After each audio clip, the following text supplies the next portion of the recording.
இந்த நல்ல நாளிலேயும் இந்த 14வது நாள் இரக்கம் செய்யும் வரை உண்மையே இந்த கூட்டத்திலே ஆண்டவரை ஆராதிக்கும்படியாக வந்திருக்கிற, இன்னும் நேரலையிலே கலந்து கொண்டிருக்கிற ஒவ்வொரு பிள்ளைகளையும் வாழ்த்தி நான் வரவேற்கிறேன்.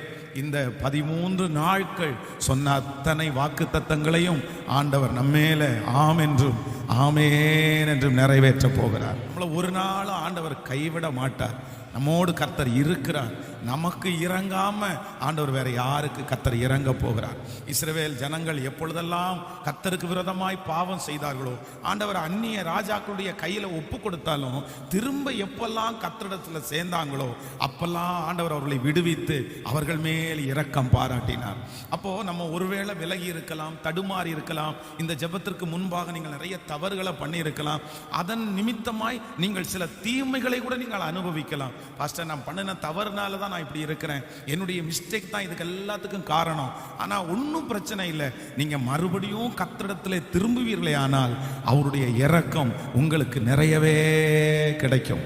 ஆமேன் சொல்லுங்கள்.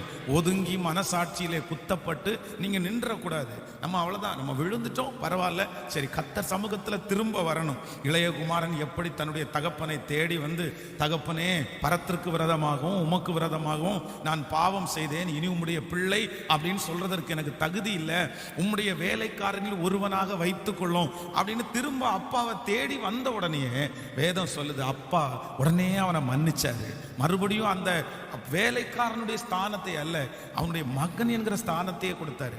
அதனால இந்த ஜெபம் தூரத்துல நிக்கிற நிறைய பேரை கர்த்தர் சமூகத்துல கொண்டு வர்றதற்காக தான் இந்த ஜெபத்தை கர்த்தர் ஆரம்பித்திருக்கிறார். இழந்து போன ஜெப வாழ்க்கை இந்த 21 நாட்களில் உங்களுக்கு திரும்ப வரப்போகிறது. நீங்கள் இழந்து போன சகலத்தையும் இந்த 21 நாட்களில் நீங்கள் திருப்பி கொள்ள போகிறீர்கள். வேதம் சொல்லுகிறது, நீ சகலத்தையும் திருப்பி கொள்ளுவாய். கையை உயர்த்தி சொல்லுங்க, நான் சகலத்தையும் திருப்பி கொள்ளுவேன். சொல்லுங்க, நான் இழந்து போன பலத்தை திருப்பி கொள்ளுவேன், அபிஷேகத்தை திருப்பி கொள்ளுவேன், என் எதிர்காலத்தை நான் திரும்ப பெற்று கொள்ளுவேன். கர்த்தர் எல்லாவற்றையும் எனக்கு திரும்ப தருகிற கர்த்தர். ஆமேன் சொல்லுங்கள்.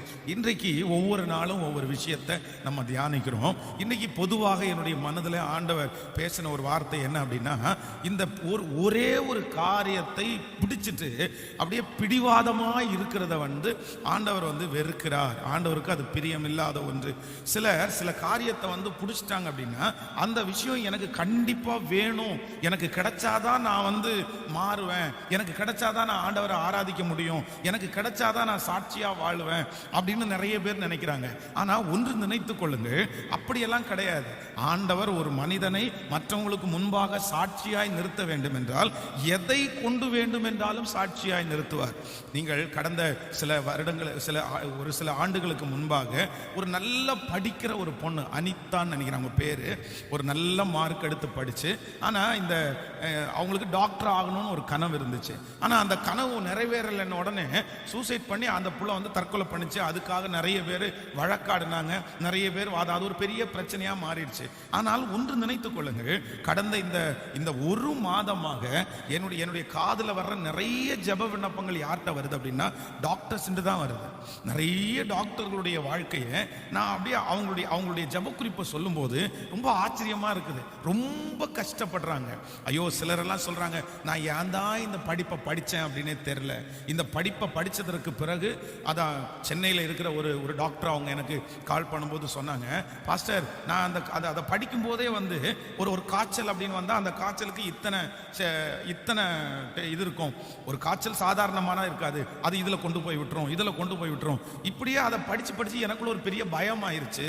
நான் சுத்தமாக வெறுக்கிறேன். நான் எனக்கு அந்த வேலையே வேண்டாம். இன்னைக்கு அவங்களுடைய கையில் ஒரு டாக்டர் உத்தியோகம் அப்படின்றது இன்னைக்கு எவ்வளவு பெரிய கனவு.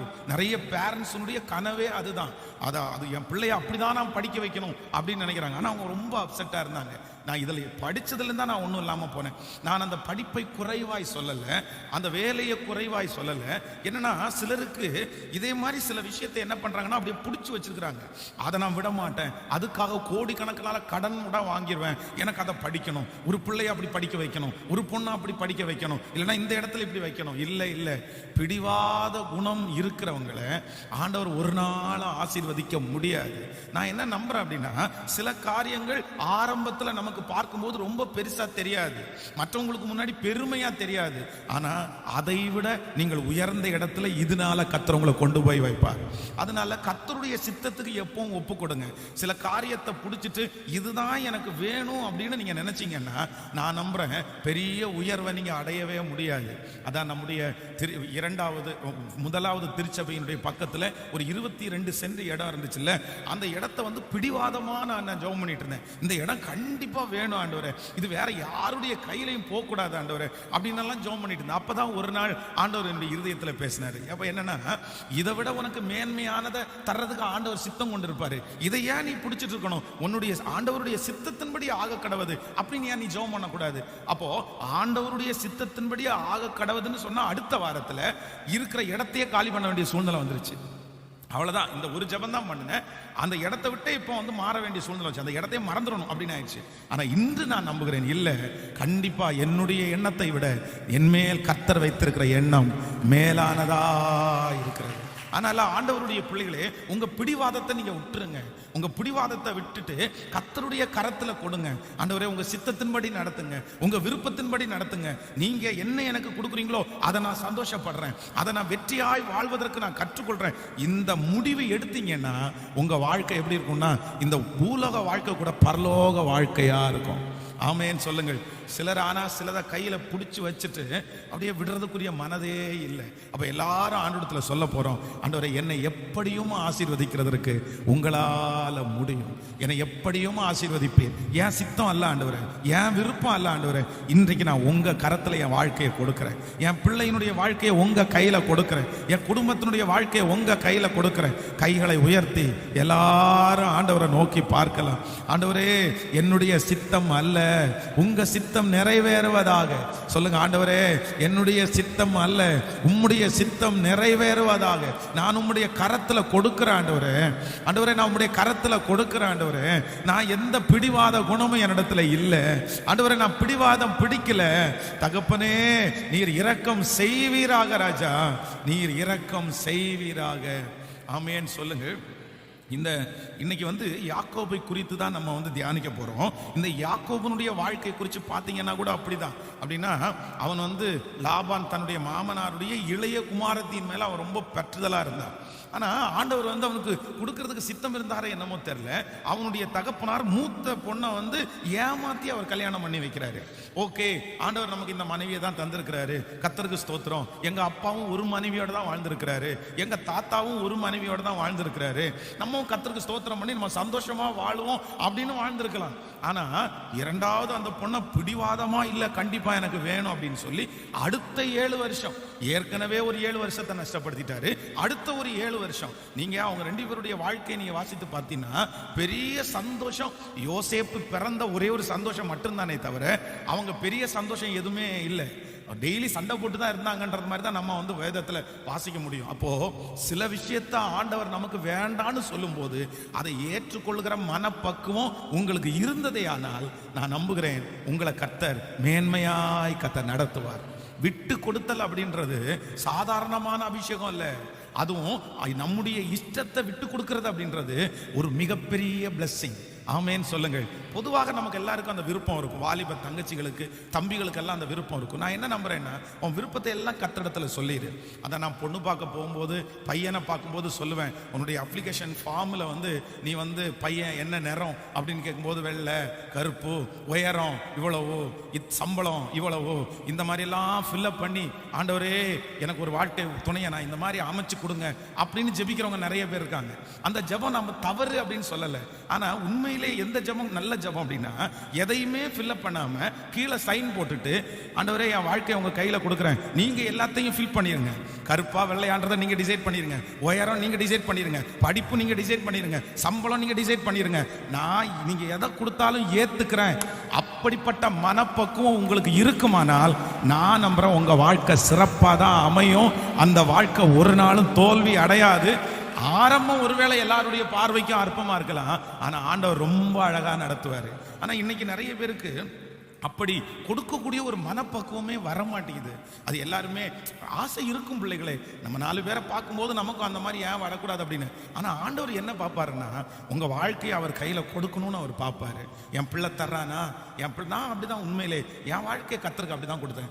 எதையும் பார்க்க மாட்டேன் ஆண்டவரே, எதையும் பார்க்க மாட்டேன். ஒன்று மட்டும்தான் பார்ப்பேன், உங்கள் சித்தம் மட்டும்தான் பார்ப்பேன்.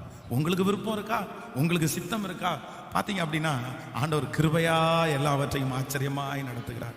என் சித்தம் அல்ல, உங்க சித்தமே நடைபெறட்டும். என்னாலே அல்ல, உம்மாலே. என் வாழ்க்கையை யார் கையில் கொடுக்குறேன் சொல்லுங்க எல்லாருமே. உங்க பிள்ளையினுடைய வாழ்க்கையை யார் கையில் கொடுக்க போறீங்க? உங்க பிள்ளையை குறிச்ச 1000 கனவு உங்களுக்கு இருக்கலாம். ஆனா நான் நம்புறேன், உங்க கனவை கொண்டு போய் உங்க பிள்ளைகளிடத்துல திணிக்க வேண்டாம். நீ இதான் பண்ணணும், நீ இதான் ஆகணும் அப்படின்னு சொல்ல வேண்டாம். என் பிள்ளையை என்னவா மாற்றணும்னு நினைக்கிறீங்க, உங்க சித்தத்துக்கு நான் ஒப்பு கொடுக்குறேன்னு சொல்லுங்க. அவன் வாழ்க்கை பெஸ்டா தாங்க இருக்கும். ஆமேன். அவங்களுக்கு வர்ற பதவியை வச்சு கிடையாது, அவங்க வாழ்ற சந்தோஷத்தை வச்சு தான் வாழ்க்கையே இருக்குது. அதனால பெரிய கற்பனை கோட்டை கட்டி அதை ஒன்னையே பிடிச்சிட்டு இருக்காம கர்த்தர் கையில கொடுப்போம். அதான் தாவீது சொல்கிறான், கொடிய இடுக்கணில் நான் அகப்பட்டிருக்கிறேன், நான் இப்பொழுது கர்த்தருடைய கரத்திலே விழுவேனாக. அவருடைய இரக்கங்கள் மகா பெரியது, மனுஷருடைய கையிலே விழாதிருப்பேனாக. ஆமென். இன்றைக்கு நமக்கு கொடுக்கிற வாக்குத்தத்த வசனத்தை எல்லாரும் சேர்ந்து வாசிக்கலாமா? ஆதியாகமம் 28ஆம் அதிகாரத்திலே நம்ம 12வது வசனத்திலிருந்து வாசிக்க போகிறோம். ஆதியாகமம் 28ஆம் அதிகாரம் 12வது வசனத்திலிருந்து வாசிக்கலாம். அங்கே அவன் ஒரு சொப்பனம் கண்டான். இதோ ஒரு ஏணி பூமியிலே வைக்கப்பட்டிருந்தது, அதன் நுனி வானத்தை எட்டி இருந்தது. அதிலே தேவனுடைய தூதர்கள் ஏறுகிறவர்களும் இறங்குகிறவர்களுமாய் இருந்தார்கள். அதற்கு மேலாக கர்த்தர் நின்று, நான் உன் தகப்பனாகிய ஆபிரகாமின் தேவனும் ஈசாக்கின் தேவனுமாகிய கர்த்தர், நீ படுத்திருக்கிற பூமியை உனக்கும் உன் சந்ததிக்கும் தருவேன். உன் சந்ததி பூமியின் தூளை போல் இருக்கும். நீ மேற்கையும் கிழக்கையும் வடக்கையும் தெற்கையும் பரம்புவாய். உனக்குள்ளும் உன் சன்னதிக்குள்ளும் பூமியின் வம்சங்கள் எல்லாம் ஆசீர்வதிக்கப்படும். நான் உன்னோடு இருந்து நீ போகிற இடத்திலெல்லாம் உன்னை காத்து இந்த தேசத்திற்கு உன்னை திரும்பி வர பண்ணுவேன். நான் உனக்கு சொன்னதை செய்யும் அளவும் உன்னை கைவிடுவதில்லை என்றார். இன்னொரு விசை 15வது வசனத்தை வாசிக்கலாம். நான் உன்னோடு இருந்து நீ போகிற இடத்திலெல்லாம் உன்னை காத்து இந்த தேசத்திற்கு உன்னை திரும்பி வர பண்ணுவேன். நான் உனக்கு சொன்னதை செய்யும் அளவும் உன்னை கைவிடுவது இல்லை. ஆமென். கர்த்தருடைய பிள்ளைகளே, இந்த 14வது நாள் ஆண்டவர் நமக்கு கொடுக்கிற நல்ல வாக்குத்தத்தம் என்னவென்றால், நான் உனக்கு சொன்னதை செய்யும் அளவும் உன்னை கைவிடுவது இல்லை. கர்த்தர் இந்த ஜெபத்திலே இருக்கிற ஆண்டவருடைய பிள்ளைகளே, ஆண்டவர் உங்களுக்கு என்னென்ன வாக்குத்தத்தங்கள் எல்லாம் சொன்னாரோ, உங்களுடைய சின்ன வயதுல ஆண்டவர் ஒரு வாக்குத்தத்தம் சொல்லலாம், கடந்த ஆண்டுல ஆண்டவர் உங்களுக்கு ஒரு வாக்குத்தத்தம் சொல்லலாம், வருஷா வருஷம் வாக்குத்தத்தத்திற்காக நீங்க ஜெபித்து ஒரு வாக்குத்தத்தத்தை ஆண்டவர் உங்களுக்கு கொடுத்திருக்கலாம். ஆனா அந்த வாக்குத்தத்தங்கள் எல்லாம் இன்னைக்கு நிறைவேறாதது மாதிரி நீங்க ஃபீல் பண்ணலாம். ஆனா ஆண்டவர் என்ன இன்னைக்கு வாக்கு கொடுக்கிறாருன்னா, நான் உனக்கு வாக்கு கொடுப்பேனே, ஆனால் நான் உனக்கு சொன்னதை செய்யும் அளவும் கைவிடுவதே இல்லை. எத்தனை பேர் ஆமோதிக்கிறீர்கள்? ஒருவேளை மனிதர்கள் சொன்ன வார்த்தைகளை மறந்திருக்கலாம், மனிதர்கள் சொன்ன வார்த்தையை அவர்கள் நிறைவேற்றாமலே போயிருக்கலாம். இந்த ஜெபத்தில் இருக்கிற உங்களுக்கு மனிதர்கள் நிறைய பேர் ஹோப்பு கொடுத்திருக்கலாம். நான் உன்னை அப்படி பண்றேன், நான் உன்னை படிக்க வைக்கிறேன், நான் உனக்கு செலவு பண்றேன், நான் உனக்கு ஒரு கம்பெனியை ஆரம்பிச்சு தரேன். ஆனா சூழ்நிலைகள் மாறும்போது அவர்கள் எல்லாருமே உங்களை கைவிட்டு இருக்கலாம். இல்ல இப்ப என்னால முடியாது, நான் உதவி செய்ய முடியாத ஒரு சிச்சுவேஷன்ல மாட்டிக்கிட்டேன் அப்படின்னு அவர்கள் 1000 காரணம் சொல்லி அவர்கள் சொன்ன வார்த்தையை மாற்றுவதற்கு தப்பித்துக் கொள்றதுக்கு வழி பார்க்கலாம். ஆனா இஸ்ரவேலின் ஜெயபலமானவர் கண்டிப்பா அவர் சொன்ன வார்த்தையை திரும்பி வாபஸ் வாங்கவே மாட்டார். அவர் உங்களுக்கு சொன்னதை செய்யும் அளவும் உங்களை கைவிட போவது இல்லை. அந்த வார்த்தையை கர்த்தர் நிறைவேற்ற போகிறார். ஓ, விசுவாசிக்கிறவர்களுக்கு அப்படியே நடக்க போகிறது. காலங்கள் மாறலாம், நாட்கள் மாறலாம், வருடங்கள் தாண்டலாம், ஆனால் தேவன் உங்களுக்கு சொன்ன வார்த்தையை செய்யும் அளவும் அவர் கைவிடுவதே இல்லை. நம்புகிறவர்கள், உன் பிள்ளையை குறித்து கர்த்தர் சொன்ன வார்த்தை நிறைவேறும். மகளே, என் அன்பு தாயே, உன் மகனை குறித்து கர்த்தர் சொன்ன வார்த்தை நிறைவேறும். இன்று இருக்கிற சூழ்நிலை நீ பார்க்காதே, இன்று இருக்கிற சூழ்நிலை வித்தியாசமா இருக்கலாம், ஆனால் கர்த்தர் வாக்கு கொடுத்தாரே ஆனால் உன் உன் பிள்ளைக்கு சொன்ன காரியம் நிச்சயமாகவே நிறைவேறும். அவனை கர்த்தர் ஒரு பெரிய ஜாதியாய், அவளை ஒரு பெரிய ஜாதியாய் மாற்றுவேன் என்று வாக்கு கொடுக்கிறார். கரங்களை தட்டி நம்புறோம், நம்புறோம், நம்புறோம். Thank you Jesus.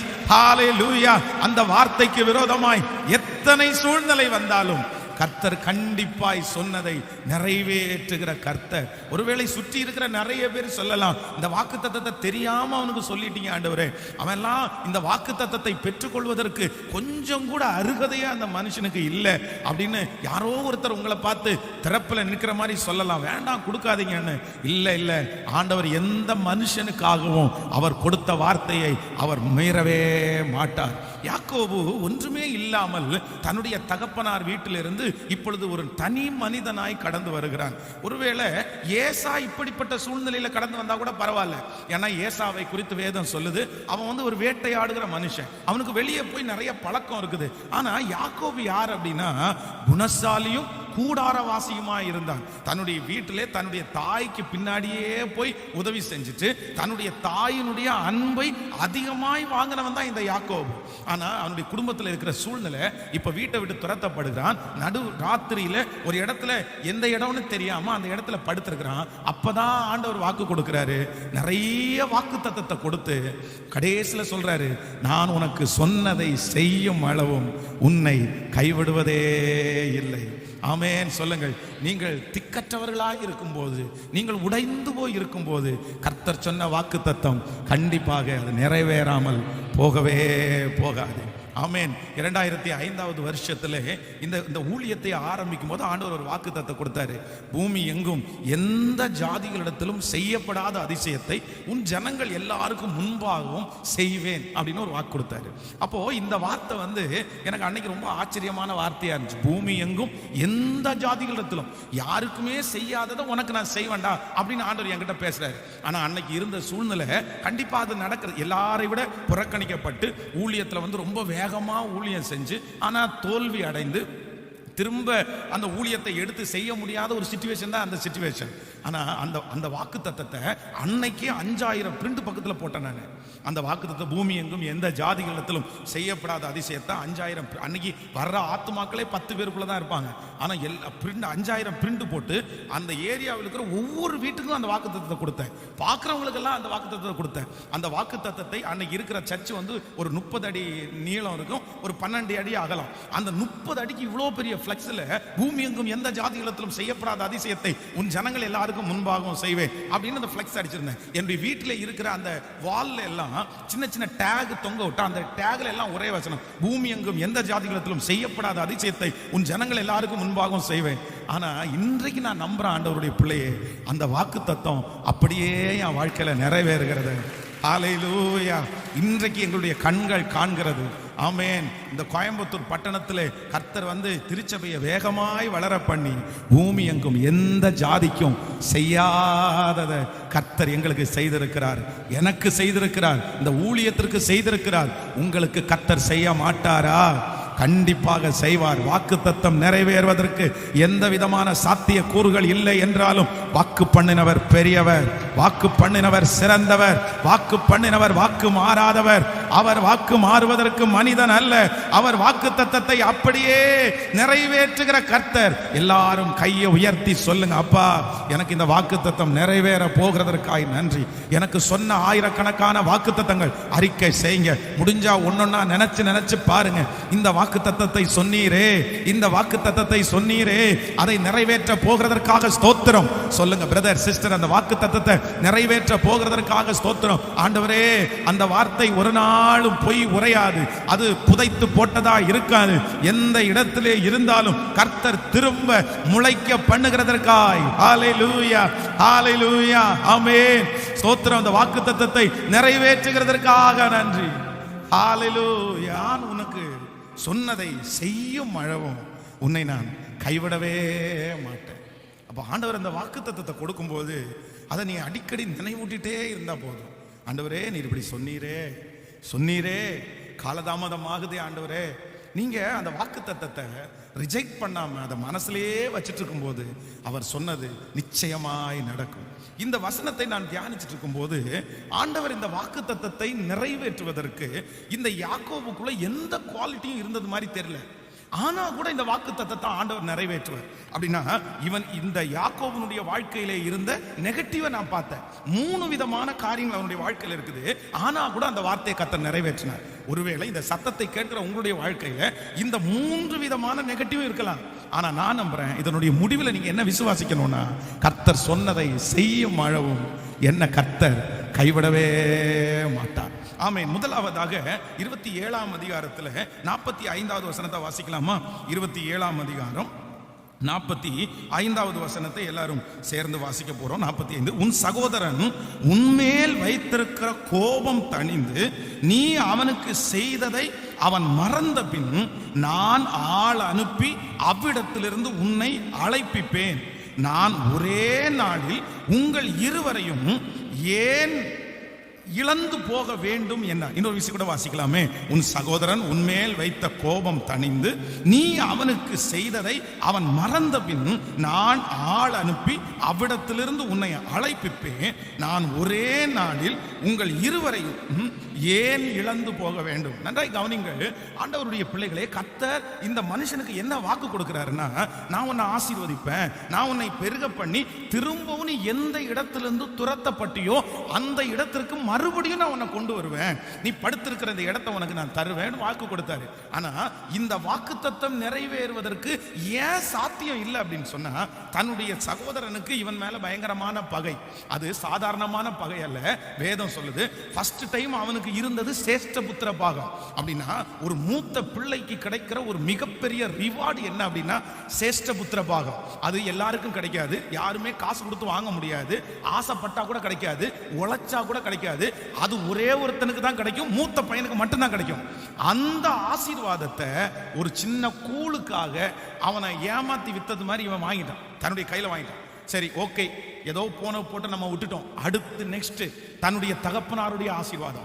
அன்றைக்கு இருந்த காலத்துல ஒரு பிள்ளைக்கு பிள்ளையினுடைய வாழ்க்கையில மிகப்பெரிய சொத்தா இருந்தது என்ன அப்படின்னா தகப்பனாருடைய ஆசீர்வாதம். அன்னைக்கு இருக்கிற தகப்பன்மாரெல்லாம் தங்களுடைய மரண காலம் நேரிடும் போது பிள்ளைகளை வர சொல்லி அவங்க தலை மேல கையை வச்சு அவங்களை ஆசீர்வதிப்பாங்க. நீ நல்லா இருப்ப. அவங்க என்னென்ன ஆசீர்வாதத்தை சொல்றாங்களோ அந்த ஆசீர்வாதம் அவர்களுடைய தலையின் மேல அப்படியே இருக்கும்.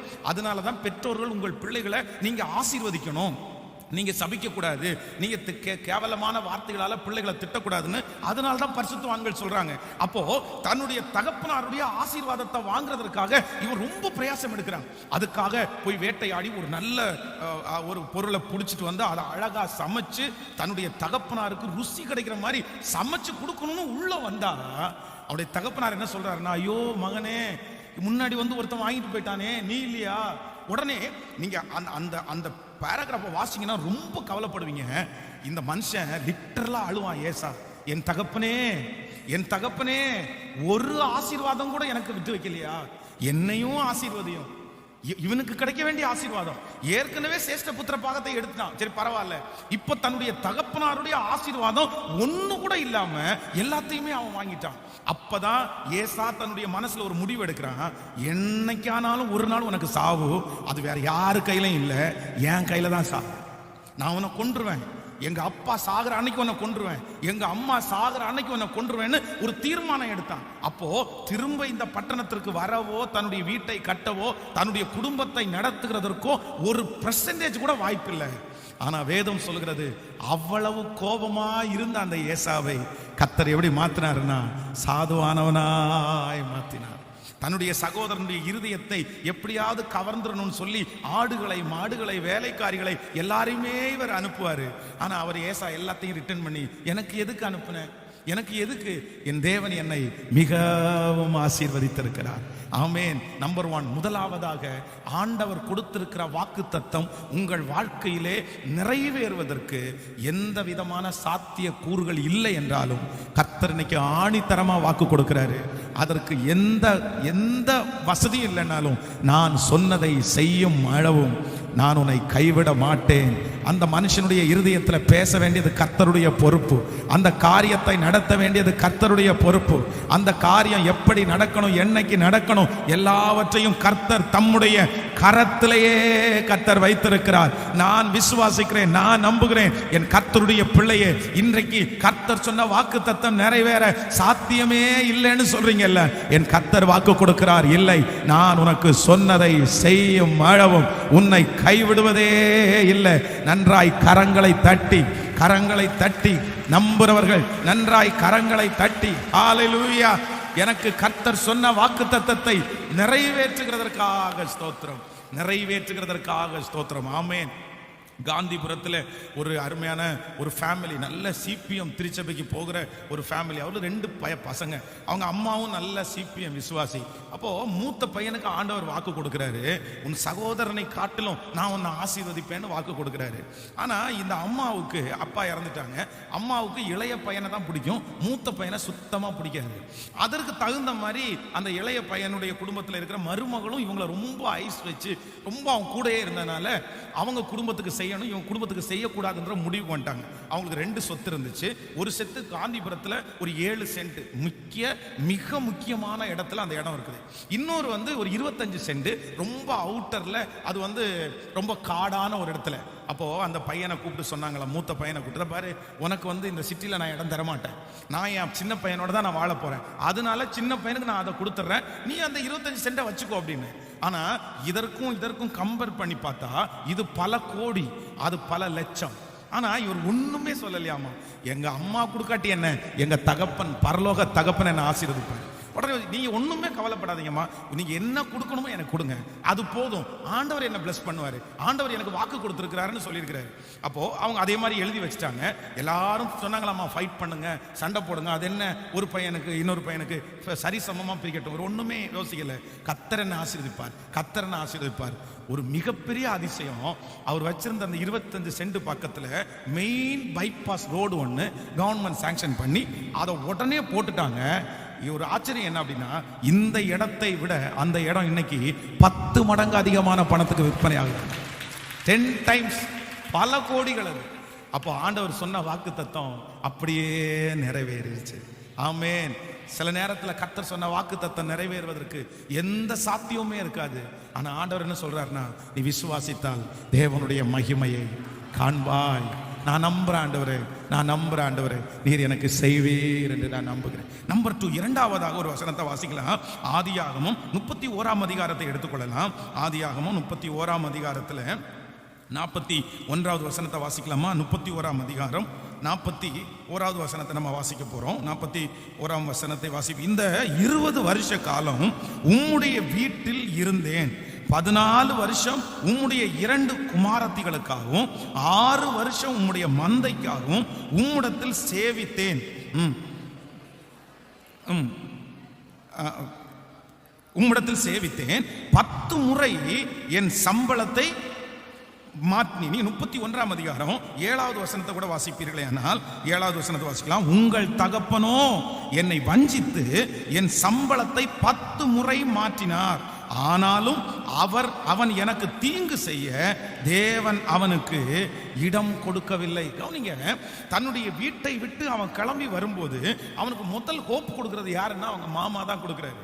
அவனை போய் தூரத்துல பார்த்து கட்டி பிடிச்சு, ஐயோ என்னுடைய சிஸ்டருடைய பையனா நீ, பாப்பா நீ, உனக்காக தான் எதிர்பார்த்துட்டு இருந்தேன், என்னுடையது எல்லாத்தையுமே உனக்கு தந்துடுறேன் அப்படின்னு நிறைய நம்பிக்கைக்குரிய வார்த்தைகளை அவர் கொடுத்தாரு. ஆனா எந்த மாமனார் நம்பிக்கைக்குரிய வார்த்தையை கொடுத்தாரோ அந்த மாமனார் என்னவா மாறினார்னா துரோகியா மாறிட்டாரு.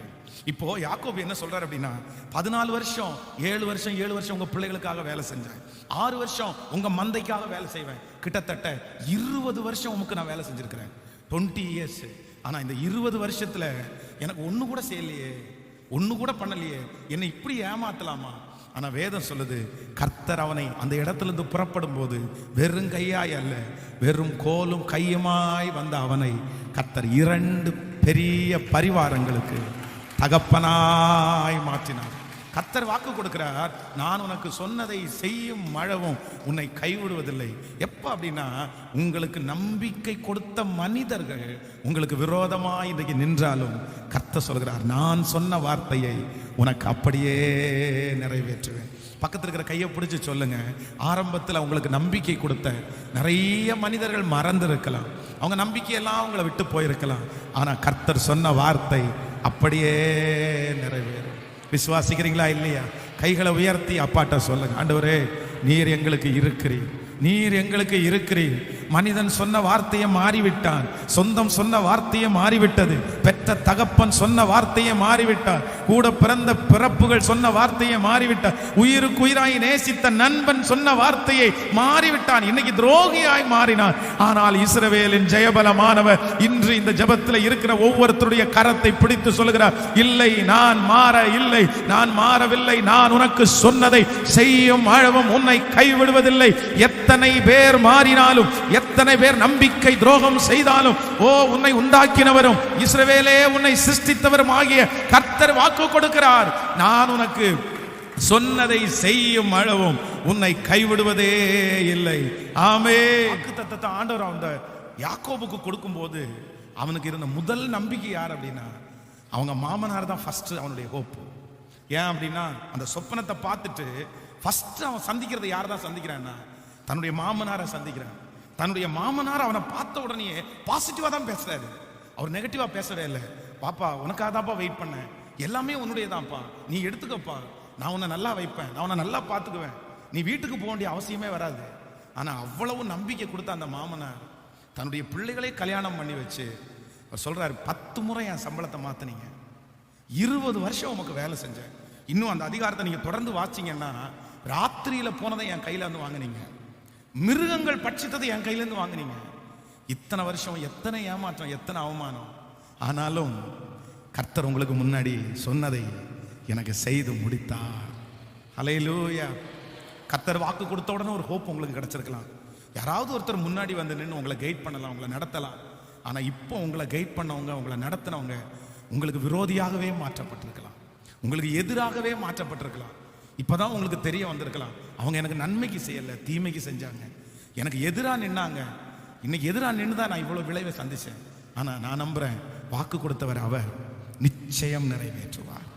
ஸோ இன்னைக்கு முழுக்க நம்ம என்ன அறிக்கை செய்யணும்னா, சொன்னதை செய்யும் அளவும் என் இயேசு என்னை, சத்தமா சொல்லுங்க, என் பிள்ளைகளை குறித்து சொன்னதை செய்யும் அளவும், என் எதிர்காலத்தை குறித்து அவர் சொன்னதை செய்யும் அளவும் அவர் கைவிடவே மாட்டார், கைவிடவே மாட்டார். நம்பர் 3, மூணாவது, இவனுடைய ஆண்டவர் இவனுக்கு கொடுத்த அந்த வாக்கு தத்தத்தை நிறைவேற்றுவதற்கு இருந்த மூன்றாவது தடை. நீங்கள் 31ஆம் அதிகாரம் 42வது வசனத்தை வாசிப்பீர்களே, ஆனால் 31ஆம் அதிகாரத்திலே 42வது வசனத்தை சேர்ந்து வாசிக்கலாமா? என் பிதாவாகிய தேவனாகிய ஆபிரகாமின் தேவன், ஈசாக்கின் பயபக்திக்குரியவரும் என்னோடு இராமற் போனார், நீர் என்னை இப்பொழுது வெறுமையாய் அனுப்பியிருப்பீர். தேவன் என் சிறுமையும் என் கையின் பிரயாசத்தையும் பார்த்து நேற்று ராத்திரி உம்மை கடிந்து கொண்டார் என்று சொன்னார். கவனிங்க, இந்த இடத்துல அவர் சொல்றது எனக்கு ரொம்ப பிடிச்சிச்சு.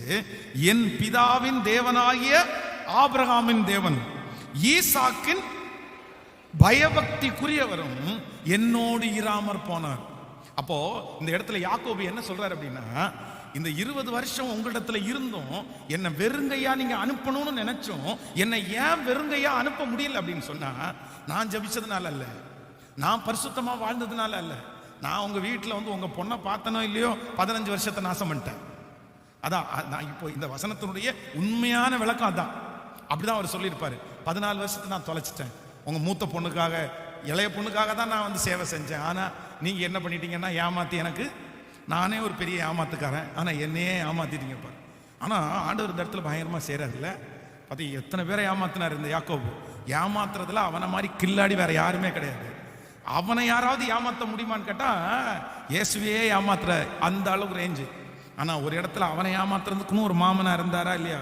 இந்த வாலிப தம்பி தங்கச்சிங்கெல்லாம் சிலர் பார்த்தீங்கன்னா அப்படி ஒரு ஏமாத்து. இப்பெல்லாம் ஏமாத்துற பிள்ளைங்களை நிறைய பேரை கண்டுபிடிக்க கூட முடியாது, அப்படியே எவ்வளோ அழகா ஏமாத்துறாங்க தெரியுமா? ஐயோ, அவங்கள பார்த்தா வந்து ஒண்ணுமே தெரியாது, ஆனா நான் சொல்றேன், ஒண்ணு நினைச்சுங்க, அம்மா அப்பாவை ஏமாத்துனீங்கன்னா அங்க மாமனார் மாமியார் அப்புறம் உன்னை ஏமாத்திடுவாங்க. அதனால நம்ம விதைச்சத மனிதன் எதை விதைக்கிறானோ அதே அறுப்பான். இவர் நான் தான் அதுல கிங்குன்னு நினைச்சாரு. இல்லடா, உன்னை விட ஒரு அப்பா அங்க உட்கார்ந்து இருக்கிறான். அவன் பாத்தீங்க அப்படின்னா எவ்வளவு அழகா டிசைன் பண்ணி. அப்போ மூத்த பொண்ணுக்காக 7 வருஷம், அப்புறம் 7 வருஷம். அவர் டார்கெட் வந்து சின்ன பொண்ணு தான். இல்ல இன்னொரு 7 வருஷம் போனா கூட பரவாயில்லன்னு ஆண்டவரையே மறந்துட்டாரு, வாக்குத்தத்தத்தையே மறந்துட்டாரு. அந்த வாக்குத்தத்தம் நிறைவேறுவதற்கு அவனுக்குள்ள கொஞ்சம் கூட தகுதியே இல்லை. அதனால தான் சொல்றாரு, எனக்கு தகுதி இல்லை, ஆனால் என் தகப்பன் ஆபிரகாமுடைய தேவனும் ஈசாக்கினுடைய பயபக்திக்குரியவனும். அப்போ நான் நம்புறேன், ஒருவேளை இந்த வாக்குத்தத்தத்தை பெற்றுக்கொள்வதற்கு இந்த ஜெபத்தில் இருக்கிற உங்களுக்கு தகுதி கூட இல்லாம இருக்கலாம். ஆனா உங்க அம்மா ஜெபம், உங்க அப்பா ஜெபம் கண்டிப்பா உங்களை கைவிடவே கைவிடாது. எத்தனை பேர் ஆமோதிக்கிறீங்க? இந்த வாக்குத்தத்தம் உண்மைதான் பாஸ்டர், நீங்க சொன்ன வாக்குத்தத்தம் கட்ட நிறைவேற்றுவார். ஆனா எனக்கு தகுதி இல்லையே, எனக்கு தகுதி இல்லையே, நான் அவ்வளவு நல்ல ஆள் கிடையாது. இல்லை இல்லை, ஆண்டவர் வாக்கு கொடுத்தாரே. ஆனால் அந்த மனசுக்குள்ள ஆண்டவருடைய பயம் இருக்கும்போது கண்டிப்பா அந்த வாக்குத்தத்தம் ஆம் என்றும் ஆமென் என்றும் உங்களை தகுதிப்படுத்துறதுக்காக தான் கர்த்தர் இந்த ஜெபத்தில் உங்களை கொண்டு வந்திருக்கிறாரு. இந்த ஜெபத்தில் ஆண்டவர் உங்களை அட்டன் பண்றதுக்கு உதவி செய்யறதுக்கு என்ன அப்படின்னா, மகனே உனக்கு நான் வாக்குத்தத்தம் கொடுத்துருக்கிறேன், ஆனா நீ தகுதியற்றவனா இருக்கிறாய், உன்னை நான் தகுதி உள்ளவனாய் மாற்றி உனக்கு அந்த ஆசீர்வாதத்தை நான் கொடுக்க போறேன். ஏன்னா தகுதி இல்லாத ஒரு மனுஷனுக்கு கர்த்தர் அந்த ஆசீர்வாதத்தை ஊற்ற முடியாது. கெட்டு போன துருத்தியில கர்த்தர் திராட்சரசத்தை ஊற்ற மாட்டாரு. உங்களை கிளியர் பண்றதுக்கும் உங்களை சரி பண்றதுக்கும் தான் இந்த 21 நாள் ஜெபம். இந்த 21 நாள் ஜெபத்தில் உங்களை சுத்திகரிச்சிருங்க, உங்களை கிளியர் பண்ணிருங்க. அவர் உங்களுக்கு சொன்னதை செய்யும் அளவும் உங்களை கைவிடுவதே இல்லை. ஆமென் சொல்லுங்க. நம்பர் 1, முதலாவதாக இந்த வாக்குத்தத்தத்திற்கு என்ன தடை இருந்தா அப்படின்னா, சாத்தியமே இல்லைன்னாலும் அந்த வாக்குத்தத்தம் நிறைவேறும். நம்பர் 2, ரெண்டாவது, நம்பினவர்கள் எல்லாம் கைவிட்டு துரோகம் பண்ணினாலும் கர்த்தர் சொன்ன வாக்குத்தத்தம் அப்படியே நிறைவேறும். நம்பர் 3, மூன்றாவது, உங்களுக்குள்ள தகுதி இல்லைன்னு நீங்க ஃபீல் பண்ணினாலும் உங்க மனசுக்குள்ள இருக்கிற பயபக்தியை கர்த்தர் பார்க்கிறார். ஹல்லேலூயா. இப்ப எல்லாரும் என்ன சொல்ல போறோம்னா, எளிமைன்னு, எனக்கு அவர் சொன்னதை செய்யும் அளவும் என்னை கைவிடுவதே இல்லை. உங்க கண்கள் பார்க்க போகிறது அந்த வாக்கு தத்தத்தினுடைய நிறைவேறுதலை நீங்கள் பார்க்க போகிறீர்கள். ஆண்டவர் உங்களுக்கு சொன்னதை நிச்சயம் அவர் நிறைவேற்றுவார். கர்த்தர் உங்களுக்கு சொன்னதை நிச்சயமாய் ஆண்டவர் செய்து முடிப்பார், செய்து முடிப்பார். கர்த்தர் எனக்காக யாவையும் செய்து முடிக்கிறார். கைகளை எல்லாரும் உயர்த்தி முழு பலத்தோட சொல்லுங்க, இந்த வார்த்தையை நான் நம்புற ஆண்டவரேன்னு சொல்லுங்க. பார்க்கலாம், ஒரு 10 டைம் சொல்லுங்க. இல்ல சத்தத்தை கேட்கிற எல்லாரும் சொல்லுங்க, கர்த்தர் உங்களுக்கு சொன்ன வார்த்தைகள் ஒன்றும் தரையிலே விழுவதே இல்லை, தரையிலே விழுவதே இல்லை, தரையிலே விழுவதே இல்லை. ஹல்லேலூயா.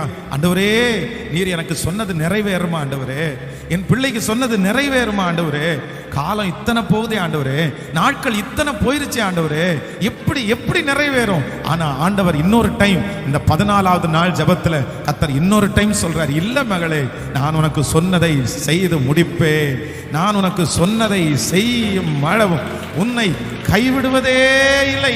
நான் உன் தகப்பனாகிய ஆபிரகாமின் தேவன், நான் உன் தகப்பனாகிய ஈசாக்கின் தேவன், ஈசாக்கின் பயபக்திக்குரியவராகிய தேவன், சொன்னதை செய்யும் அளவும் கைவிடுவதே இல்லை.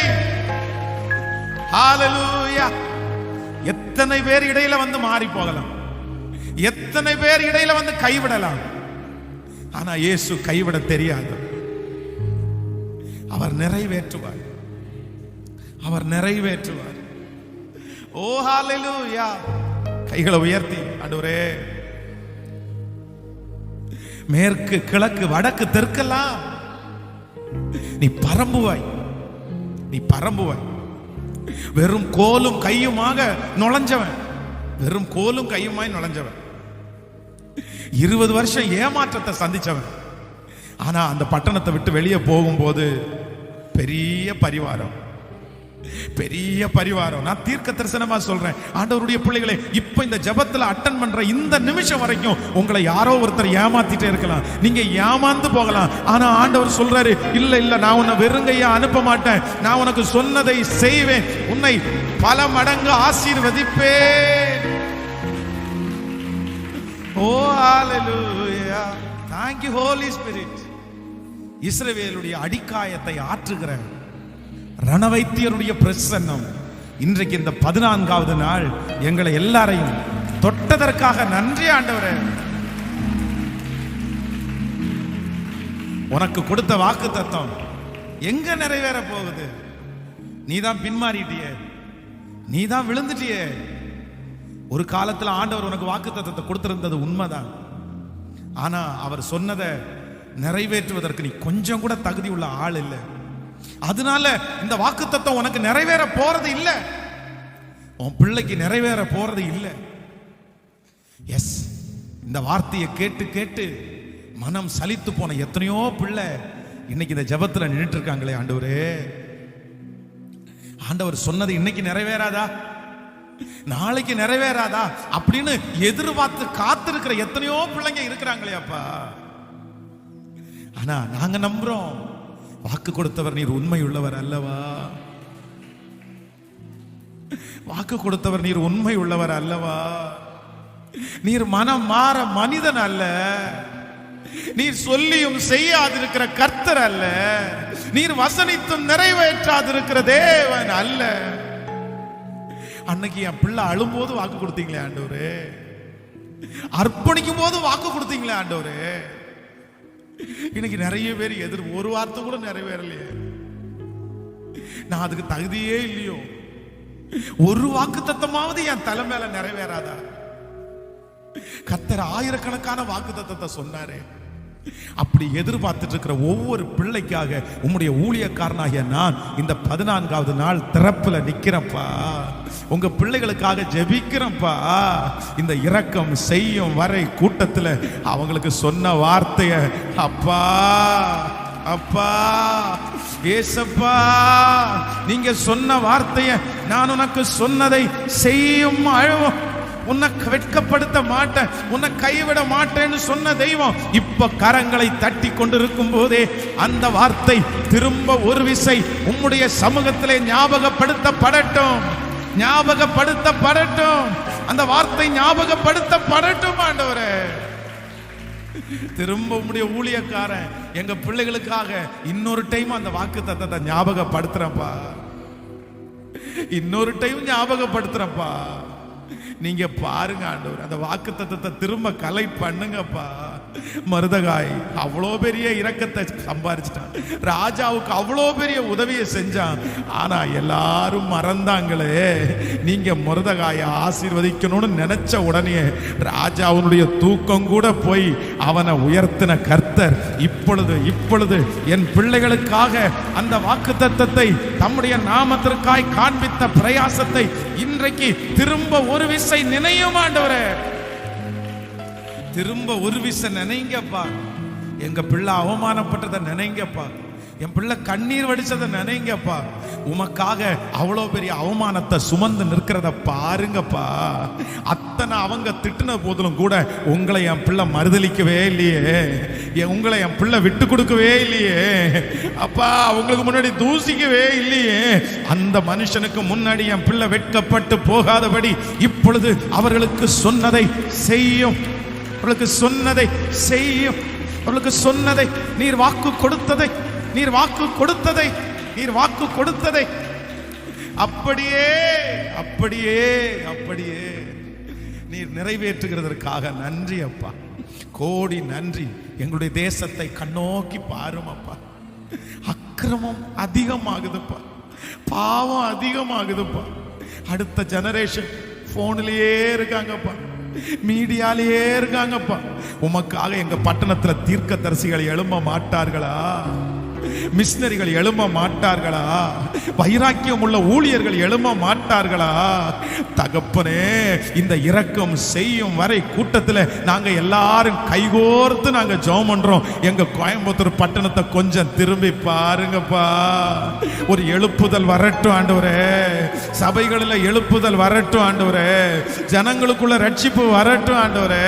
சத்துரு மேற்கொள்ள விடாதிரும், பகைஞன் மேற்கொள்ள விடாதிரும், அந்தகார சக்திகள் மேற்கொள்ள விடாதிரும். இப்பொழுது கோயம்புத்தூர் பட்டணத்தில் இயேசுவினுடைய ராஜ்யம், இயேசுவினுடைய ராஜ்யம், இயேசுவின் ராஜ்யம், சிலுவை கொடி, சிலுவை கொடி, சிலுவை கொடி.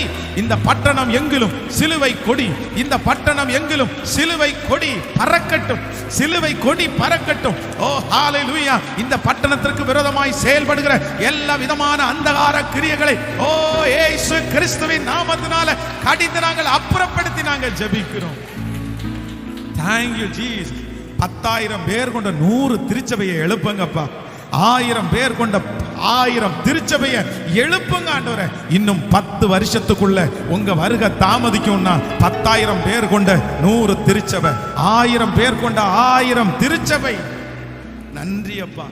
இயேசுவின் மூலம் ஜெபம் ஏறெடுக்கிறோம் நல்ல பிதாவே, ஆமென். என் ஆத்துமாவே கர்த்தரை ஸ்தோத்திரி, என் முழு உளமே பரிசுத்த நாமத்தை ஸ்தோத்திரி.